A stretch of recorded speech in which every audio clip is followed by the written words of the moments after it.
ఈరోజు వీడియోలో కర్మ మరియు ధర్మం మధ్య వ్యత్యాసం గురించి తెలుసుకుందాం. ధర్మం అనేది మనం ప్రతిరోజు ఏదో ఒక రూపంలో అనుసరించే పురాతన నైతిక మరియు మతపరమైన చట్టం. ఇది దైవికతకు మన మార్గం. మీరు ఏ మతాన్ని అనుసరిస్తారనే దానిపై ఆధారపడి మీకు అందుకునే సందేశం భిన్నంగా ఉంటుంది. కానీ ఇది సాధారణంగా మీ సోదరుడి పట్ల దయ చూపండి అని అనువదిస్తుంది. హిందూ మతం మరియు ఇతర ఆసియా మతాలతో ధర్మం మరియు కర్మ అనేవి రెండు ముఖ్యమైన భావనలు. కర్మ మరియు ధర్మం మధ్య వ్యత్యాసాలను ఇప్పుడు మనం తెలుసుకుందాం. కర్మ మరియు ధర్మం ఒక కారణ నియమం. కర్మ సిద్ధాంతం వివిధ భారతీయ మత సాంప్రదాయాలలో పునరావృతమయ్యే అంశం. సిద్ధాంతాలు అనేక విధాలుగా మారుతూ ఉన్నప్పటికీ అవి కారణవాదం, పునర్జన్మ మరియు జాతీకరణ యొక్క స్వభావానికి సంబంధించిన సారూప్య ఇతివృత్తాలను పంచుకుంటాయి. అతి పురాతన హిందూ గ్రంథాలలో ఒకటైన బృహదారణ్యక ఉపనిషత్తులో కర్మ మరియు ధర్మ సిద్ధాంతాలలో ఒకటి వివరించబడింది. ప్రతి చర్యకు పరిణామాలు ఉంటాయని ఈ సిద్ధాంతం చెబుతుంది. తత్ఫలితంగా నైతికంగా మంచి చర్యలను సానుకూల పరిణామాలను కలిగిస్తాయి, చెడు చర్యలు ప్రతికూల పరిణామాలను కలిగిస్తాయి. తరువాత ప్రస్తుత పరిస్థితిని వ్యక్తిగత చర్యలకు సంబంధించి వివరించబడుతుంది.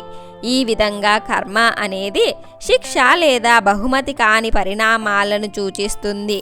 మంచి కర్మను ధర్మం అని పిలుస్తారు, చెడు కర్మను అధర్మం అని అంటారు. కర్మ అనే పదం పోర్ట్రో ఇండో యూరోపియన్ మూలం క్వెర్ నుండి ఉద్భవించింది. దీని అర్థం చేయడం. దాని సరళమైన రూపంలో కర్మ అనేది పూర్తయిన కర్మ, పని లేదా ఉద్దేశం అని సూచిస్తుంది.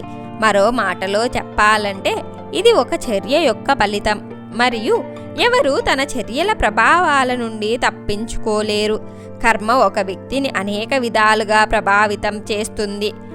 ఉదాహరణకు, ఒక మంచి పని ఆ వ్యక్తికి దేవుడిగా లేదా మానవుడిగా పునర్జన్మను సంపాదించి పెట్టవచ్చు. అదేవిధంగా ఒక చెడు పని ఒక వ్యక్తిని నరకంలోని అత్యల్ప స్థాయికి తీసుకెళ్తుంది. ధర్మం అనేది సార్వత్రిక మత మరియు నైతిక చట్టం. జీవితాన్ని మరియు విశ్వాసాన్ని నియంత్రించే నైతిక మరియు మతపరమైన సూత్రాలను ధర్మం సూచిస్తుంది. ఇది మానవుల ప్రవర్తనను మరియు ఇతరులతో వారి పరస్పర చర్యలను నియంత్రించే నియమాల వ్యవస్థ. ఇది ఒక వ్యక్తి నెరవేర్చాల్సిన పవిత్రమైన బాధ్యతలను కూడా సూచిస్తుంది. బౌద్ధ మతాన్ని ఆచరించేవారు తమ ధర్మం ప్రకారం జీవించడానికి ప్రయత్నిస్తారు. ధర్మం అనేది ఒక సమాజం యొక్క నైతిక మరియు మతపరమైన చట్టాలను సూచించే పదం. ఆచారాల సందర్భాన్ని బట్టి దీనికి విభిన్న అర్థాలు ఉంటాయి. ఇది ఒక జీవితంలో నీతి నియమావళి లేదా శాశ్వతమైన చట్టాన్ని సూచిస్తుంది.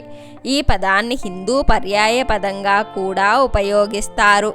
ధర్మం మానవ జీవితానికి అత్యున్నత ఆదర్శం మరియు ఇది సద్గుణ ప్రవర్తన, విధి మరియు మతంపై ఆధారపడి ఉంటుంది.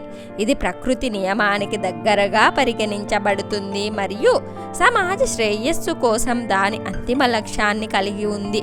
ఇది నైతికమైన మరియు సరైన మరియు ఉద్భవించిన ప్రతిదాన్ని కలిగి ఉంటుంది. ధర్మంలో ఆచార చర్యలు కూడా ఉన్నాయి. ఆచారాలను సరిగ్గా నిర్వహించడం వ్యక్తి మరియు సమాజ జీవితంలో కీలక పాత్ర పోషిస్తుంది. ధర్మశాస్త్ర గ్రంథాలు వివిధ రకాల ఆచారాలను వివరిస్తాయి. ఉదాహరణకు, బిడ్డకు పేరు పెట్టడం మరియు ఆశీర్వదించడం, విద్యను ప్రారంభించడం మరియు తల్లిదండ్రులకు అంత్యక్రియలు నిర్వహించడం. ఆచారాల ఉద్దేశం ప్రపంచాన్ని క్రమబద్ధీకరించడం. ధర్మం అంటే దైవం వైపు వెళ్ళే మార్గం. ధర్మం అనేది ఒక జీవిత ప్రణాళిక.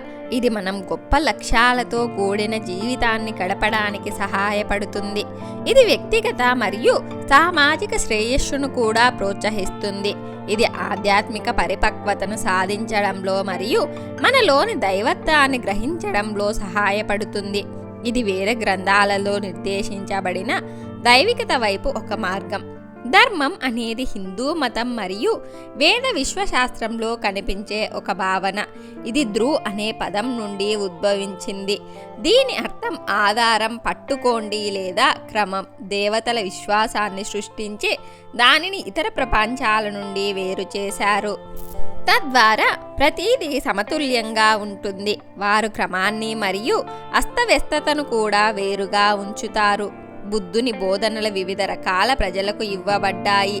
ధర్మమే అంతిమ సత్యమని నమ్ముతారు. అయితే బుద్ధుని బోధనలకు వారి సొంత వివరణలకు జోడించి బౌద్ధ పాఠశాలలు కూడా ఉన్నాయి. దైవికతకు ఏకైక మార్గం ధర్మం కాబట్టి మిగతావన్నీ దాని ఆధారంగానే ఉన్నాయి. హిందువులు వివిధ రకాల దైవాలను ప్రార్థిస్తారు మరియు జ్ఞానదేవుడైన గణేశుడిని గౌరవిస్తారు. వారు ముఖ్యమైన పనులకు ముందు లక్ష్మి మరియు సరస్వతిని కూడా ప్రార్థిస్తారు. మానవాళిని చెడు నుండి శుద్ధి చెయ్యడానికి దేవుడు రాముడు మరియు కృష్ణుడుగా మానవ రూపంలో వచ్చారని కూడా వారు నమ్ముతారు. వాళ్ళ కాల దైవుడైన శివుడిని కూడా పూజిస్తారు. కర్మ అనేది ధర్మానికి ఒక రూపం. కర్మ అనే సంస్కృత పదానికి చర్య అని అర్థం. కర్మ ఆచారం బౌద్ధ మతంలో సహా భారతదేశంలోని అన్ని ప్రధాన మతాలతో ముడిపడి ఉంది. ఇది మన చర్యలకు కారణాలు మరియు పరిణామాలు ఎలా ఉంటాయో మరియు వాటి వల్ల మనం ఎలా ప్రభావితమవుతామో వివరిస్తాయి. మన జీవితాల్లో మనం అనుభవించే ప్రభావాలు మనం మంచి లేదా చెడు పనులు చేస్తామా అనే దానిపై ఆధారపడి ఉంటాయి. కర్మ మరియు ధర్మసూత్రం మీరు ఏమి విత్తుతారో దానినే కోస్తారని చెబుతుంది. కాబట్టి మీరు మరొక వ్యక్తి నుండి ప్రేమను పొందాలనుకుంటే మొదట మీ నుండి ప్రేమను పొందాలి. ఇది కారణం మరియు ప్రభావం యొక్క ప్రాథమిక సూత్రం. మీరు మొదట మీకోసం మంచి పనులు చేయాలి మరియు అప్పుడే మీకు సానుకూల పరిణామాలు లభిస్తాయి.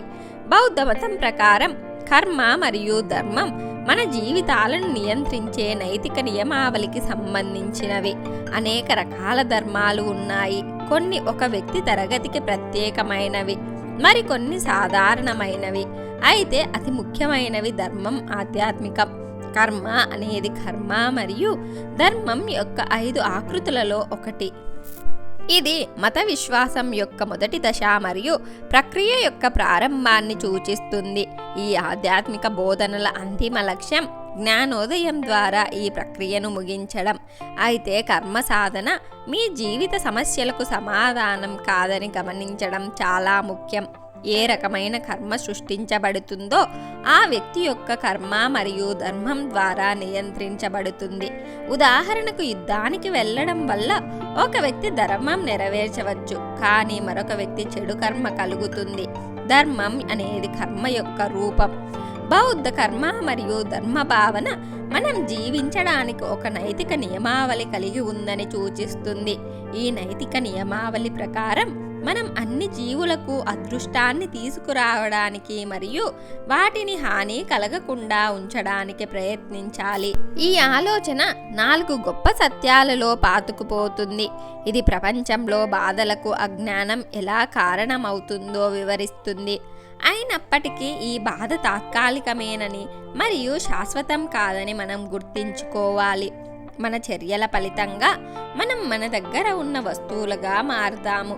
ఉదాహరణకు మనం కొన్ని మతపరమైన సమర్పణలు చేస్తే మనం మానవ శరీరం దేవతను పొందగలుగుతాము. మనం మంచి పనులు బ్రహ్మలోకంలో జ్ఞానాన్ని సంపాదించి పెడుతుంది. అయితే మన చెడు పనులు మనల్ని నరకానికి తీసుకెళ్తాయి.